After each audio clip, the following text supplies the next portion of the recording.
Hi, you guys. Like, subscribe, and hit the notification button, especially since some of my videos are kind of dropping at weird times. At the moment, I'm taking John on a sightseeing tour of portions of Europe. Yes. So it's a little bit touch and go, depends on the internet and where we are, but really fun. I'll show you a video at the end of this of a place I went that I thought you might really like to see real fast. Okay, so let's start with some gossip. We're doing The Valley Season 2, Episode 11, Gossip Dump, and I want to talk about who is being promoted at the moment on the channel. Like when you look up the show The Valley, who are they putting on their thumbnail like we do on YouTube to promote you guys watching? And I thought you might find it surprising that it's Jax Taylor, Kristen Doty, Nia Sanchez, and Danny Bucco, which means they are perceived by the network to be the draw of the fan base that's coming to watch The Valley, getting people to click on the link. And I thought you would find that really interesting because that will eventually play games on the current cast members' brains, okay? They'll get jealous and they'll be worried if they're not on the thumbnail and all of this, because we all know the people on there are pretty much solid right now in terms of what the network feels are like the must-have people. Now, also important to the network is who gets paid by the sponsors to do ads. And most recently, an ad came out for Chili's, and that ad featured Janet Caperna and Britney Cartwright. So that's kind of interesting too. Let me play you a clip from it. Sip if you have ever. Sip if you've ever dated an ex's friend. Drink. I'm gonna get you.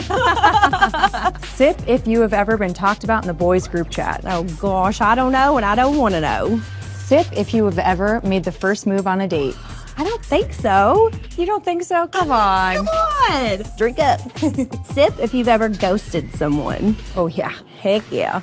Now, this was a discussion with Valley fans as well. Jesse Lally seems to have dramatically changed his appearance over the last 5 years to being really buff, as we see him on episode 11 in a bathing suit in Hawaii. In this picture, he looks like he's kind of has a dad bod. His hair is not really styled. He's not looking very trendy like he is on the show. And some people wondered, are we even watching the real Jesse Lally? Or is this some made-up character he thinks the fans want to see, that's in shape and kind of off the cuff and doesn't kind of like a dick or whatever? Has he been trained by Jax? And I think the answer to that is yes. He has. And he did alter himself significantly when he found out he was going to be on TV, probably with Jax coaching, who's his really good friend off the show. So I wanted you guys to know that. Now, Sheena Shea actually said that she thinks Jesse Lally is worse than Jax Taylor in terms of being a narcissist and everything else, which I thought you might find surprising. Sometimes gossip comes from entertainment industry news periodicals, which is surprising. Let me share this with you. I'm not going to read into this too much, but I want you guys to think about it. Even if their interests have seemingly diverged, Britney Cartwright and Jax Taylor continue to share the same manager and publicist. After Variety spoke with Baskin, their publicist canceled an already scheduled interview with Cartwright. Taylor declined to be interviewed. Now, this is interesting. Maybe they were afraid they were going to give something away. Why would they cancel an interview with Variety after Alex Baskin gave one? You guys should think about this for a second and comment below. More importantly, why would Britney Cartwright and Jax Taylor keep their publicist the same? This publicist is well into Jax Taylor's stuff. She knows all of his problems, let's just say, and, has generally been trying to protect him when she's around him, but he gets into trouble and she knows all about this trouble. So why would Jax continue his relationship with this publicist, knowing that she kind of has a conflict of interest? She is going to have to tell Britney Cartwright things, whether she likes it or not, because one of them will feel betrayed, of course. This is very interesting. I I'm not sure how to feel about this. Then this came up, which shows Jax is manipulating things for production, I'd say, behind the scenes. Listen to this. Danny Bucco's indiscretion when he drunkenly funneled Good and Marie during a Halloween party happened off camera, and though Bucco felt before filming that he'd already made sufficient apologies, obviously this has been a theme on the show, he says he heard that Taylor was talking to people to bring it back up for the show. He called Taylor to confront him. Bucco says, and after some hemming and hawing, he blew up and he was like, quote, "You guys got off easy in the first season, and the second season I'm coming after you and putting a target on your back. You and Nia are fake." Bucco says Taylor apologized at the reunion, because they already did season 2's reunion, as you guys know, which was filmed in early May. But at the time he thought, "I'm trying to have your back, and all you're doing is stabbing mine."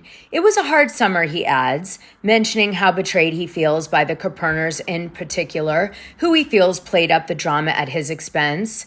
Lies, just malicious, vindictive behavior from some people that I really cared about and thought were my friends, whether they're doing it for the show or a storyline or attention or whatever. He was like, "You just don't do this. This is real life," meaning the fans don't know the difference between trying to make good TV and us as real people. So watch your back, Jax. Now, meanwhile, Alex Baskin was crying to Variety because he was struggling with some things for season 3.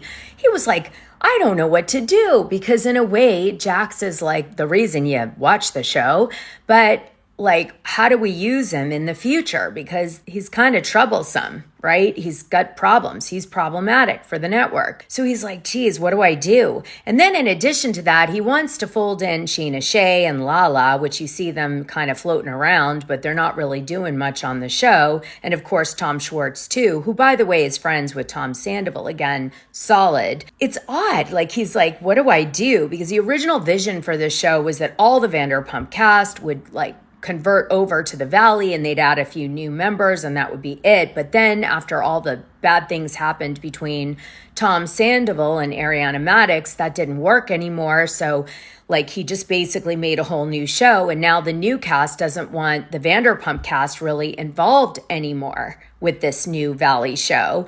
And the Vanderpump cast are kind of like, well, we didn't do anything wrong, but everything Bravo wanted on Vanderpump, so why aren't we getting a gig on the Valley? So there's all this drama that Alex is dealing with. Now, let me read you something about this. Season 3 is a puzzle, according to Baskin, especially in terms of how much to fold the ex-Vanderpump Rules stars Sheena Shea, Lala Kent, and Tom Schwartz, all of whom have appeared this season. Like, barely, but yes. Since they're friends with various cast members, we're figuring out all of it, Baskin says. It's very likely the show does look different next season, but I don't know what different means. And then Baskin talks about how all Bravo celebrities are completely expendable no matter what you do for them on camera. At least he's cutting the shit now.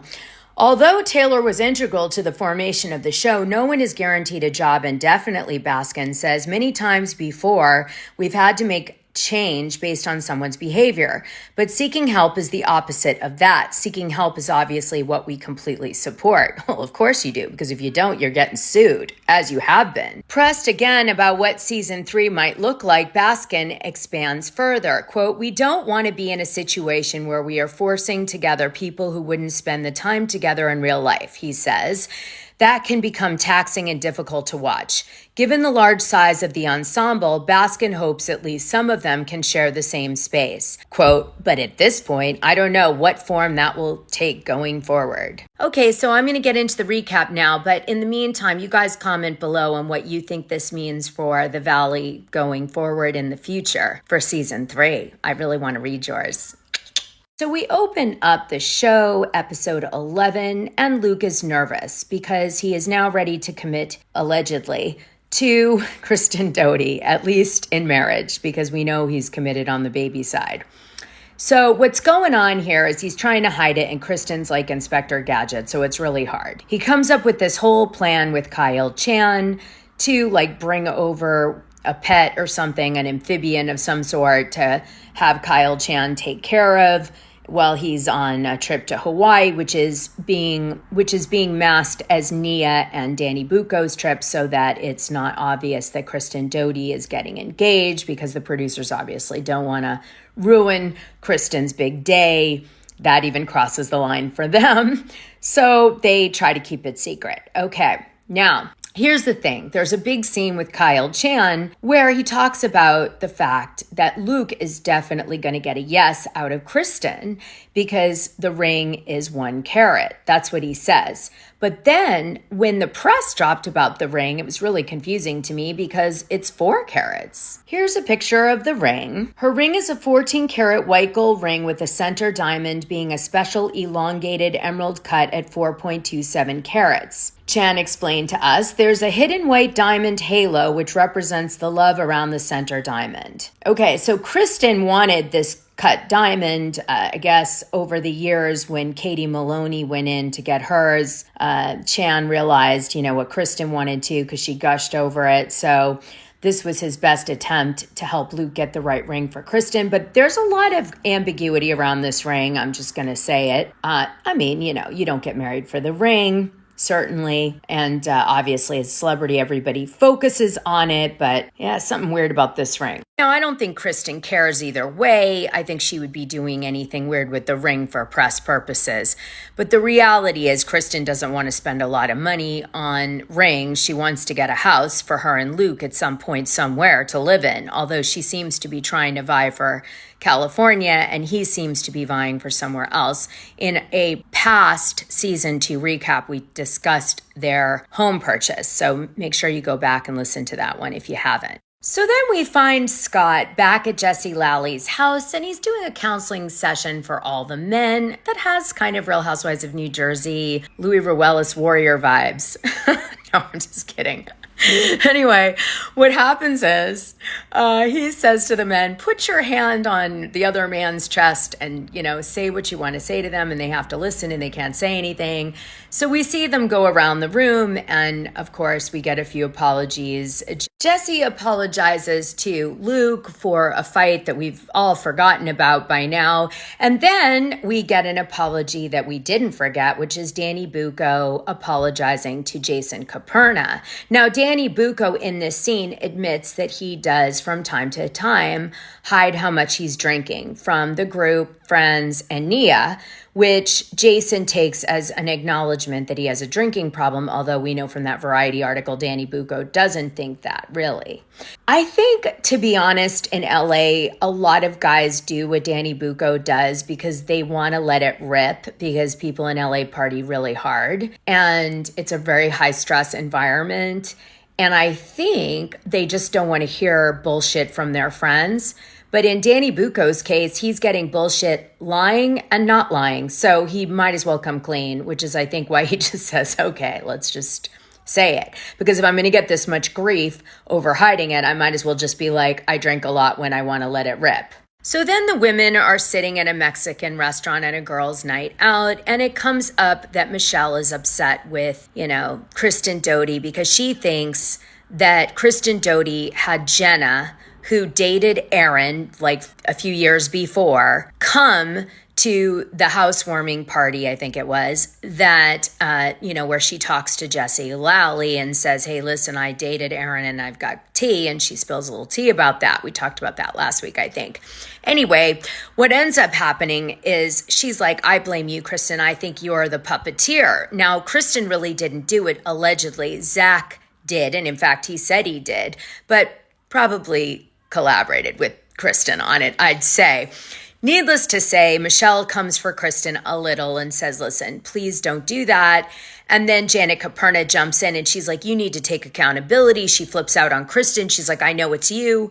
And Kristen's like, I don't give a crap about any of this. She leaves. Meanwhile, Nia starts to cry. It's too stressful for her. She's not into this reality show shit yet. And she's just like, what is going on? This is so vicious. She starts boo-hooing and Janet doesn't care. She's wasted. So she doubles down. And then, of course, Nia cries and leaves the restaurant. What's weird about this, though, is that Janet started this, if you remember, by saying that Danny was sneaking liquor. So she is actually the beginning of this whole fight that starts the domino effect of all of this. So it's kind of weird having her be so over the top angry about this with everyone. So then some producer comes up with the bright idea to do a sports field day with everybody. And although, again, everybody isn't getting along that great, now we're going to get to see them play sports together. And of course, they invite Jenna just to show that Jenna is going to be around for the foreseeable future. Who dated Aaron?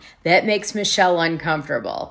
That Jesse wants to pump for information when possible to do with Michelle cheating with Aaron. So there's that.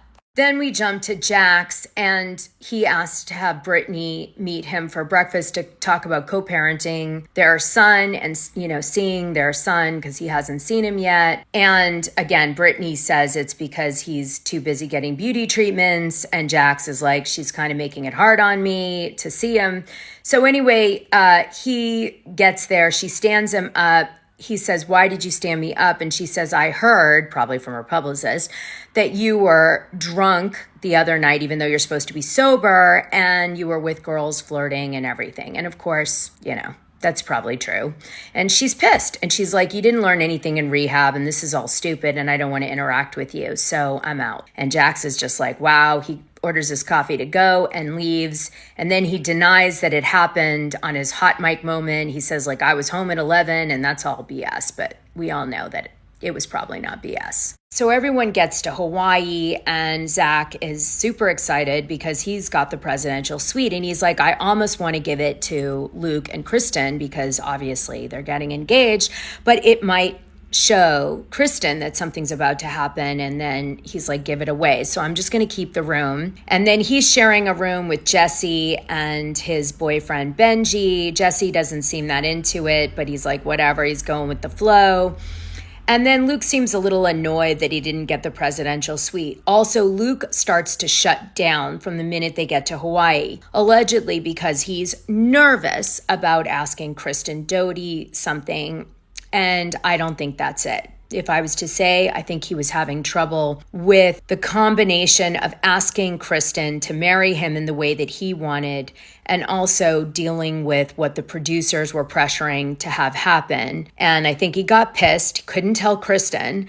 And so he started to shut down because whenever a reality person is not performing and really isn't performing, I'm walking away from the cameras, kind of hiding, you don't see them, where are they? They should be there. It's because they're it's like a silent protest of I'm so done with this shit. Okay, so I think that's what was really going on. So then we see a scene where Janet and Jason Caperna face off with Nia and Danny Bucco. And Janet's like, I'm really sorry. I was hammered at that Mexican restaurant and I came at you so hard. And I'm sorry. It was really over the top. So I apologize. And Nia says, okay, no problem. But everybody's guarded and kind of knowing the game has changed. And, they're on a reality show and friendships are kind of bullshit on this show now. It's hard. People go through shock when they realize, okay, our friendship is really in real life over, even though we were friends.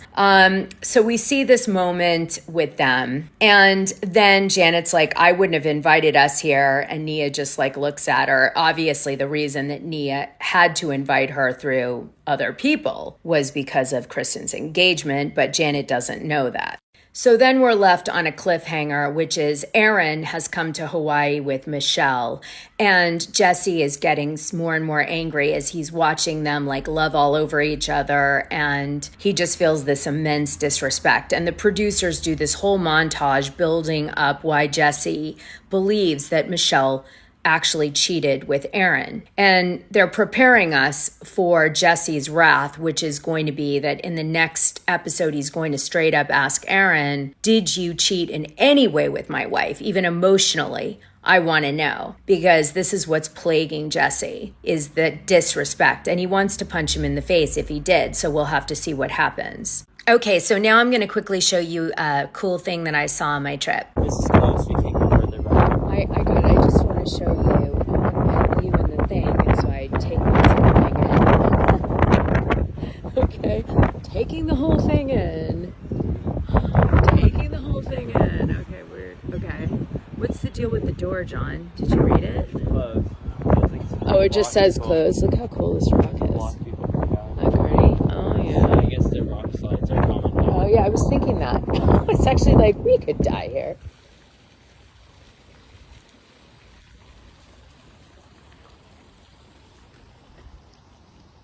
You guys, I think I found heaven.